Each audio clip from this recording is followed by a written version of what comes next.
Hey everybody, it's Tripl-L coming in to talk about My Hero Academia, chapter 317. I sure hope this video gets out in time. Hey everyone, how you doing? So, chapter 317, we do not pick up immediately after the last week's chapter. We instead end up at a warehouse some other day. You know what's gonna happen, but sometimes the author is still able to just surprise me. Now, that said, this is worth talking about because this is something that Hero Academia does, right? At this point in time, you guys know me. You guys know I don't trust Hero Academia when we're on the cliffhangers. Heck, if there's something amazing happening in a cliffhanger, I'm ready for next chapter to reverse it because that's just how Hero Academia does the game. This is the nature of a weekly serialization. But there are important things to talk about there. And it really starts with asking, I want to know from you guys, if you are feeling comfortable enough to answer, what kind of reader are you? Are you the kind of reader that, well, I guess the best way to ask it, are you bothered by the cliffhanger and the way it followed through, or are you happy with it? The reason I ask this is because really there's two types of stories and there's really two types of readers. There's stories where sensational moments or big moments have follow through, and there's stories where sensational moments don't have good follow throughs.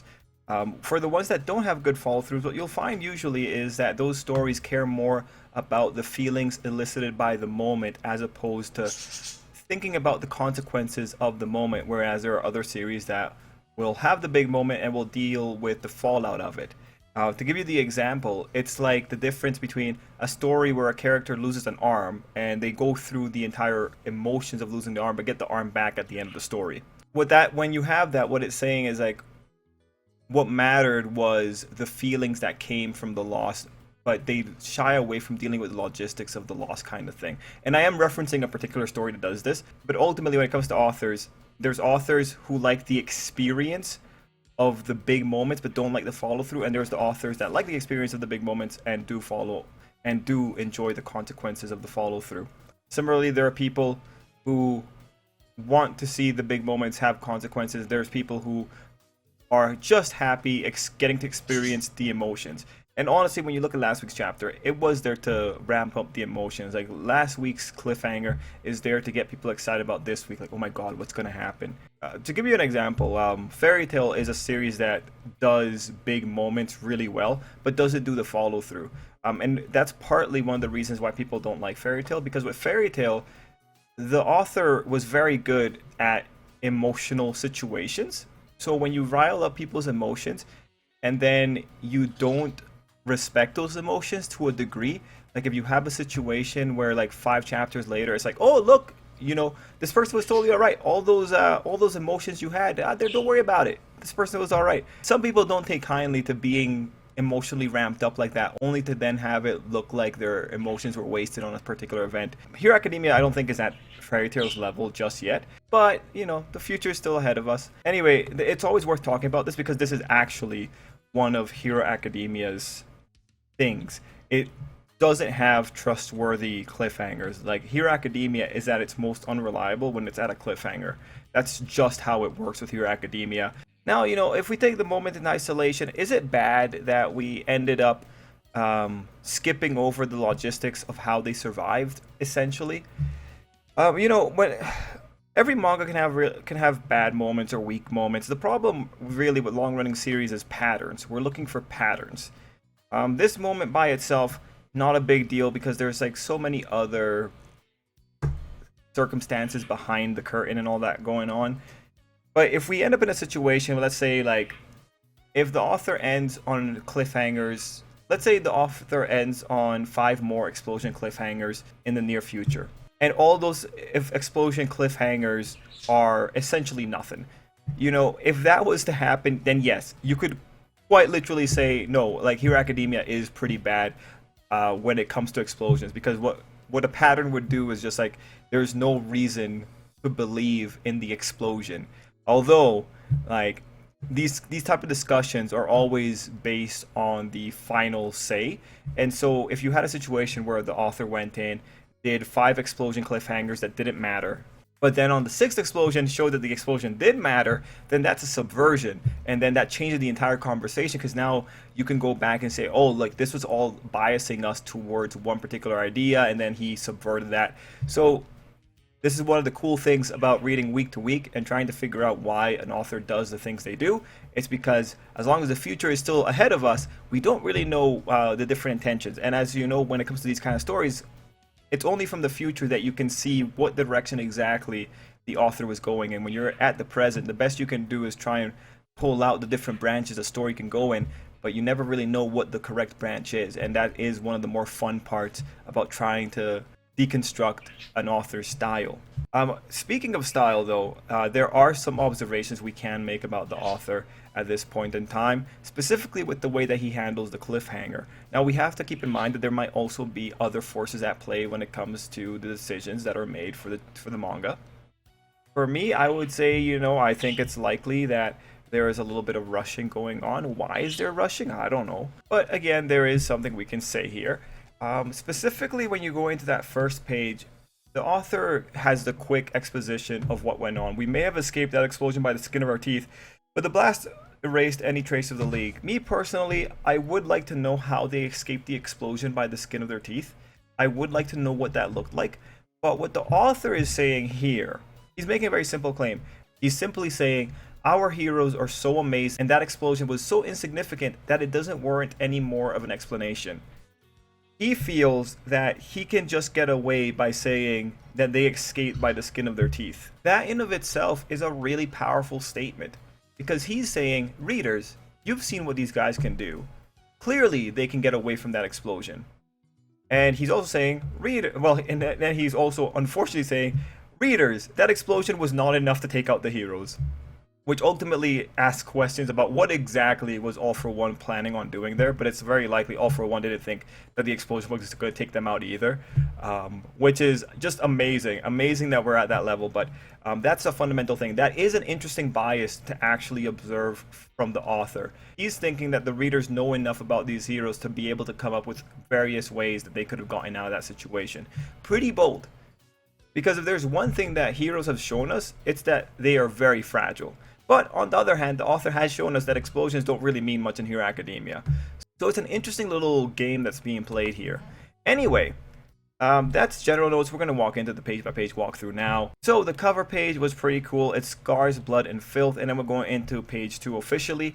So page 2, we start at a different scene. So what I'm seeing here is that this is a dock, most likely in a metropolitan area. I'm thinking like we know that the docks haven't been receiving any shipments because right now Japan's closed off from the rest of the world. So it makes sense to me that the heroes in the know would show up here. So I appreciate that. And then we find out the update from Lady Nagant. Now I found this funny because in a couple chapters ago, or maybe last week's chapter, you may have remembered that I mentioned that Nagant, a possibility might be Nagant falls asleep and she doesn't give us the information until a later date. Now, what I didn't expect was that the author was going to do what he did last week and rush through things. But I do find it funny that we have ended up in the situation where Nagant is in a coma. So I'm not surprised. Nagant, I already said it, Nagant was going to be alive. This is just standard for this kind of manga. This isn't surprising. And like I said in one of the earlier things, once Nagant had the majority of her flashback out, like her principal flashback, she wasn't going to be relevant anymore. She wasn't going to be in the spotlight anymore. Right now for Nagant, I would be surprised if the author showed her having conversations with Hawks, because he's the one that matters in regards to Nagant. But for her, she's the kind of person that now has the energy of someone that shows up for a couple of panels to do a critical hit on someone or something. Just shows up for a little bit only to leave later. That's the kind of energy Nagant has now. She is now a background character. She's got the same kind of energy as Edgeshot, essentially. I mean, which is good because Edgeshot's getting some little things here, but like there is a fundamental difference when it comes to how some of these characters are treated. Anyway, I highly recommend not holding out hope for Nagant and just be pleasantly surprised when she shows up for like maybe a chapter or like maybe a couple of panels. It's the best that you got. Moving on. I should say like this first half of the chapter is actually probably the more interesting half because it has some really cool thoughts going into it. So on the first half of page 3, I need to ask something real quick. I don't fully understand what's going on here with the Kamui Woods rookie. I understand what that is. He is a rookie. Edge shot with Camino Pizza. And Mount Lady, get it done, gal. I don't understand what these things are. I don't understand why they're here. Like, they're team lurkers. I know why they're together. Like, do you guys have any idea? Like, especially Camino Pizza. Do you guys have any idea what's going on with this situation? But anyway, in the first half of page 3, we have the 3 heroes talking about potentially letting other people know about Izuku so that they can improve their search efficiency. And at that first half, I'm thinking like, no way, man, no, that is too dangerous. If the chapter had kept that kind of energy, I would have been concerned. But thankfully, there was so much going on here that really, I love the level of nuance that Horikoshi applied here, because this is the level of nuance that should be applied. Thank God. Anyway, the second half of the page continues with Mount Lady with a nice little scar over her eye, pointing out that the majority of the work will be left to Izuku. That's really important. It's really important that they acknowledge that this is the reality of the society they live in. The people with powerful quirks will have more work tossed onto them. That's just a natural consequence of the situation. And I like what she was setting up there, that we should get a task force, because the police are also very busy.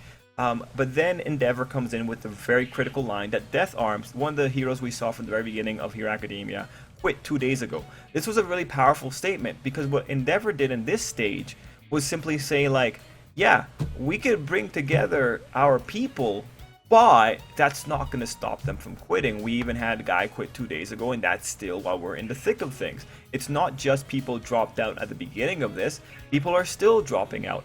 So this is where I really started enjoying things. And then we go into Death Arm's little thing where Mount Lady is remembering it. So that means he was talking to her. That makes sense. They were friends. I loved every single thing about Death Arms. I found the way he took off his clothes a little bit weird, but it's also very humanizing. It's just showing the vulnerability of the hero. But everything that he said, I liked. This was so cool. This job's running me ragged. I can't seem to catch a break. Yes, this is a really important thing. Like, they are working pretty hard here. And what do we get for it? Rants, doubts, rage. I know there's still some that support us, but one loud heckler easily drowns out 10 fans. I've never felt like this before. So those 3 lines, I can definitely sympathize. You might have heard this from a lot of like content creators, that it's always the loud criticisms that ring. It's always the negative criticisms that hit harder, even though there's so many more positives. Yeah, no, it's a weird effect. It is legitimately a weird effect. One bad thing will like really like ruin your day, but 10 compliments will hardly improve it. It's an interesting effect, and when I see him saying it, I do wonder if Horikoshi is like maybe just slightly pulling out what he feels about it. I mean, you gotta remember, Horikoshi's a guy that's failed twice by Shonen Jump standards. I feel for him. Like that one hits home. I totally get it. And I can only imagine what it would be like when you're actively putting yourself in danger, when you're actively aware of another world that the regular populace isn't aware of. This kind of thought process, a lot of people probably have it. I probably experienced it. And now I like what he said here. I thought it was different, better. I'm sure we all did once, but nah, I'm no hero, only human. When he says this little bit here, I think this is amazing. I think this is good. Good. He should be saying he's only human, because that's all these people are. All these people are quirky civil servants. They aren't anything bigger than life. They're just people with incredible powers. That's all it is. I think this is incredibly good, because I think this is the direction society should go in. Society needs to realize that heroes are not heroes. They're only humans. They're people trying to live up to heroic ideals. I think, again, you guys know me. I want none of this commercialization of heroes. These guys should be as famous as firefighters. I think this is a good humbling moment. I think Death Arm is going to come back by the end of it. It's not going to be a big deal. He's backing off now because Horikoshi wanted to make a statement. Because the author hasn't built up characters, he doesn't have that many characters to use. It was pretty funny. On the live stream, people were like saying like, who's Death Arms? And it's like, yeah, that's the kind of situation we're in. He doesn't have that many developed characters that he can sacrifice to make a statement with. And that's how we end up in this situation, where some people weren't exactly sure who this guy was. But that said, everything he's saying here is really good. And I really do hope we end up in a society where the heroes are respected a little bit more.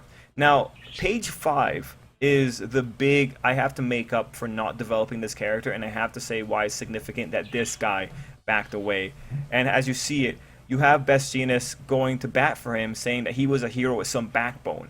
And what they're saying is, given that this guy, who was so big within our hero community, broke down, you know, it's not going to be strange if more people back down because this guy was so amazing.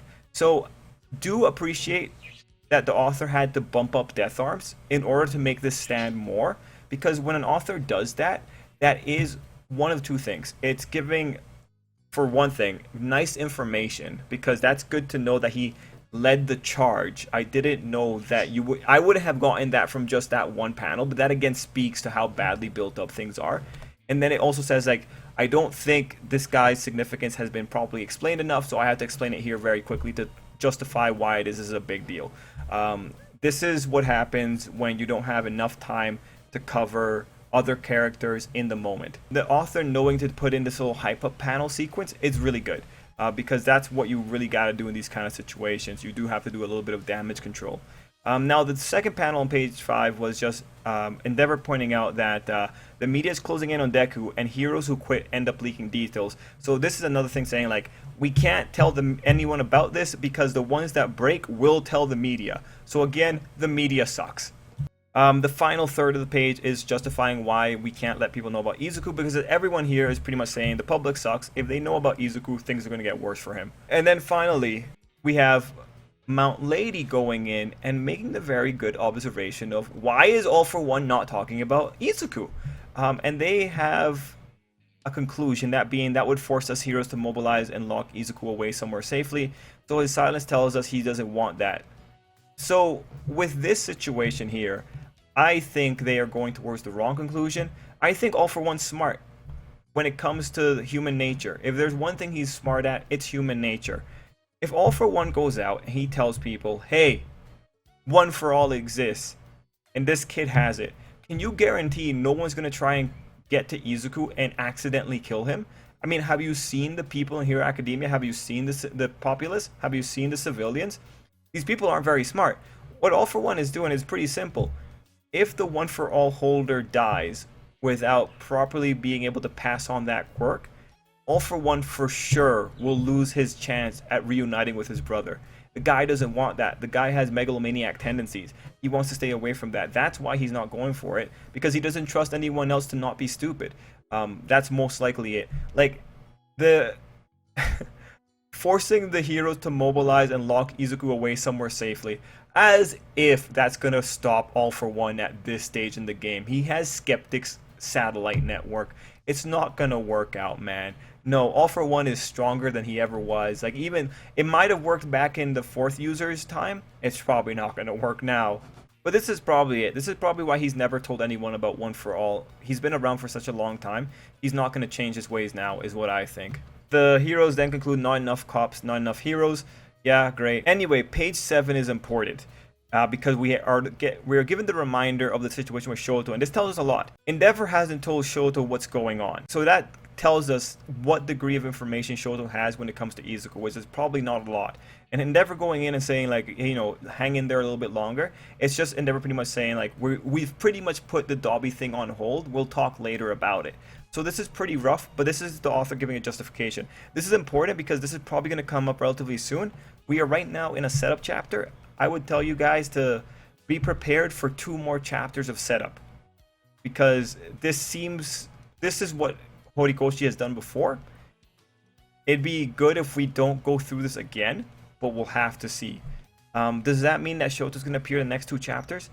We'll talk about that at the end. Anyway, page 7 ends with finding out that Izuku ran into another hired gun, and on the live stream, White Despair pointed out that this guy might have been the guy from Dobby's group. And I'll just put the image of that guy here. Like, there are some similarities, but the differences I can see are the piercings.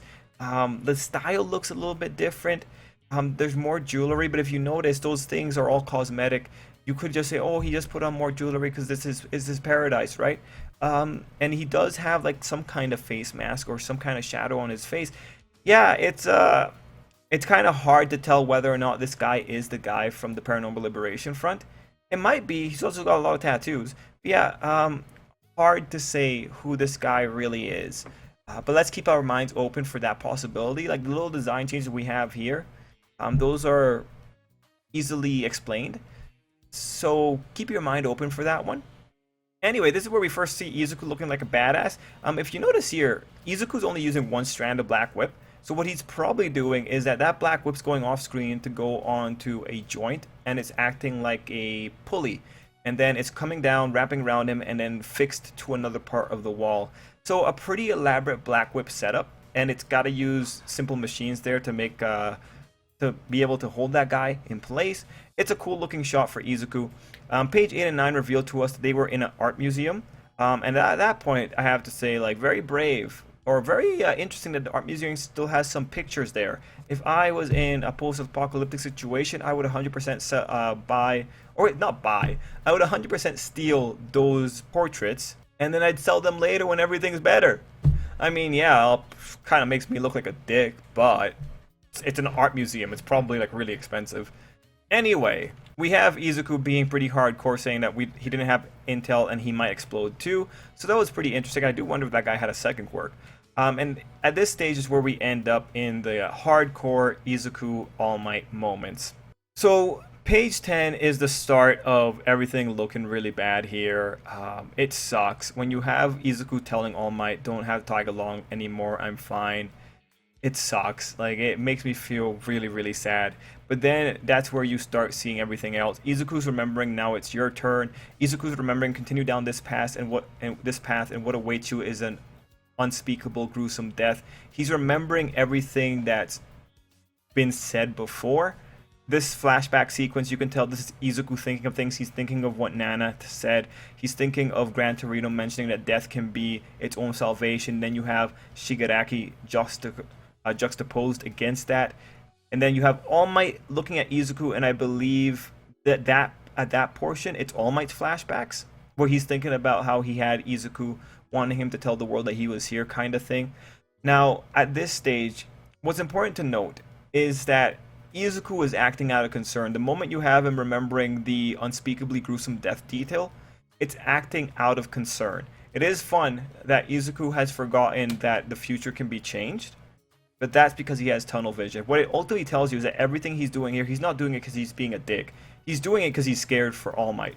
Like, that future, Izuku knows how hard it was to change the future in the first place. It's going to be pretty rough. And ultimately, the whole thing about it being Izuku's turn, like, the thing you should take away from this is it's fear and anxiety powering Izuku.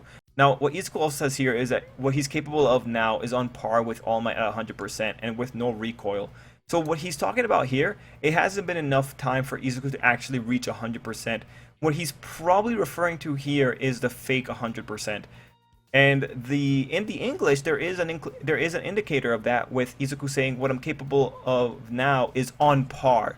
When you're saying on par, it's saying it's equivalent. It's not equal. It's not the same thing, but it is essentially the same thing. So keep that in mind. Izuku's not using probably more than 60% right now, but because of Fajin, he's able to make up the difference. Anyway, on page 12 to 13, we go into All Might's full narration, where he's acknowledging that Izuku wants to keep All Might out of harm's way, and he's pointing out he understands the duty of one for all.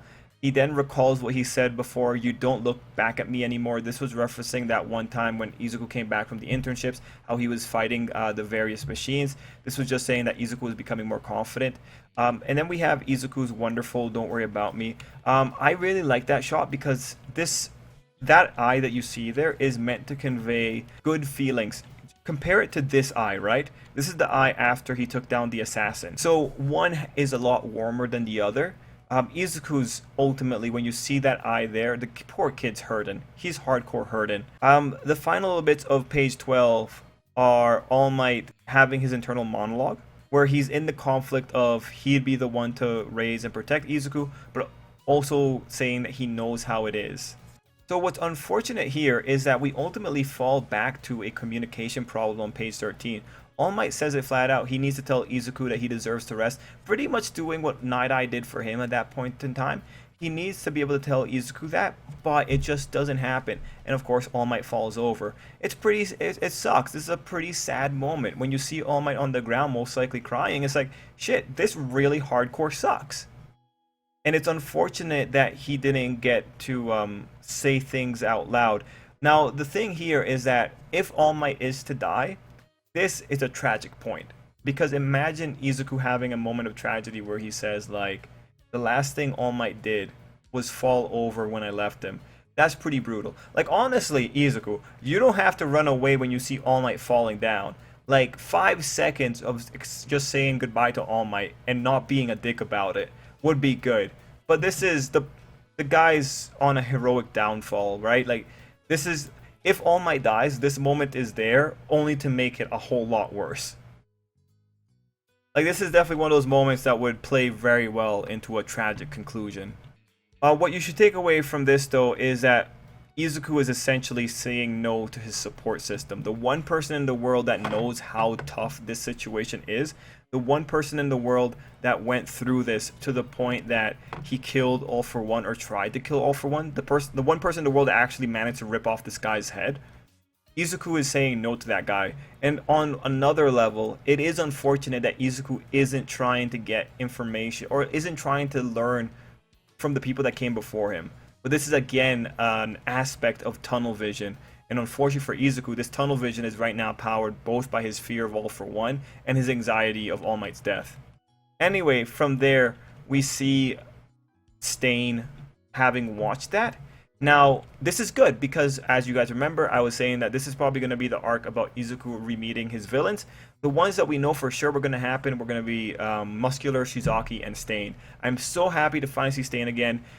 Stain here is not going to think that Izuku is a phony hero. Stain here, because the author thinks is a dark hero, he's probably going to have some positive things. The big question is whether or not Stain is going to give Izuku a wake-up call, or is Stain going to protect Izuku? Because right now, Stain might think he can keep up with him. The point is, we should be expecting Stain's intervention into Izuku's life at some point here. Because he's not going to be seeing that situation and thinking that these people are phonies. He's going to be seeing that situation, and if he hears about what Izuku's doing, how Izuku's running himself ragged, trying to save people, he's not going to do anything wrong against Izuku.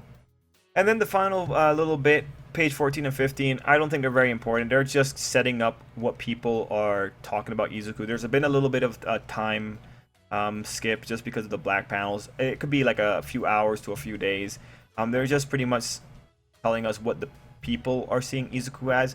I do think it's interesting that you never guess he was a hero. I don't really care about that. Like, if you saw Aizawa, you wouldn't really guess that he was a hero either. I don't care about the look. When I see Izuku there, though, he reminds me a lot of Guts from Berserk. Man, he looks so cool. One thing that should be pointed out is that the author is really going for the beastly look. And if you notice with Izuku's arms and his legs, right, like even his shoes have been broken away to look like claws, and his his hands also look like claws. Really scary. I'm into it. I like that Black Whip is getting so much here, because like Black Whip really adds to the situation quite a bit. But yeah, that's the end of chapter 317. In terms of going towards the future, you know, I think Stain's gonna show up. The big question now for me is like, is Gentle gonna pop up? Because Gentle is the other villain, but Gentle is different than the other three in that Izuku understands Gentle. There's actually no real reason for Izuku to ask Gentle questions. There might be reasons for Gentle to come in and give Izuku a wake-up call, but we'll have to see. I'm very happy that the guiding principle of Stain having to show up was still valid. It probably means, like, look, this arc isn't going to end until the Stain stuff happens for sure. Now, in terms of what can happen here, Izuku right now has been separated by his own actions. Izuku's separated himself from the people that could help him. That's pretty critical. All For One is probably playing the long game. Izuku is so tied to the idea of the short term that he doesn't realize All For One has been alive for decades. All For One doesn't care. He's not going to do things by Izuku's timescale. All For One can wait out for however long he wants. And this is the ultimate advantage that All For One has. Because All For One is so good at sitting around, what is agonizing to Izuku will be amusing to All For One. This guy isn't in a hurry. He's again, he's so good at sitting around, and that's ultimately what's going to put Izuku in a big disadvantage here, and also Izuku's crumbling mental state. It's hilarious that Izuku is so easily playing into this guy's plan. This guy mocks him for getting angry and all that kind of stuff, and here we ultimately are. What I think is going to happen in the future, Izuku is going to get a giant wake-up call. Izuku is in the darkest part of the hero's journey. He's at the descent. In this part of the hero's journey, it wouldn't be surprising to have the death of a mentor. What the death will look like, if All Might actually dies, that's going to suck. If All Might gets hurt, it's going to suck. All Might said that Izuku's not getting hurt unless he dies. So All Might's probably going to sacrifice himself trying to save Izuku. The final prediction from Night Eye probably isn't going to be like the actual thing that Night Eye saw. I think, and this is what I've always thought, All Might's going to die a hero. He's going to die protecting Izuku most likely, if it is going to happen. It'd be nice if it doesn't. Will other people show up? It depends on what kind of build-up Shoto and them get. But right now, the next thing we gotta be looking for is Stain coming in to intervene on Izuku. That's my thoughts. Anyway, everyone, I'm gonna leave it there. Thank you so much for watching, and until next time, I hope you have an absolutely great day.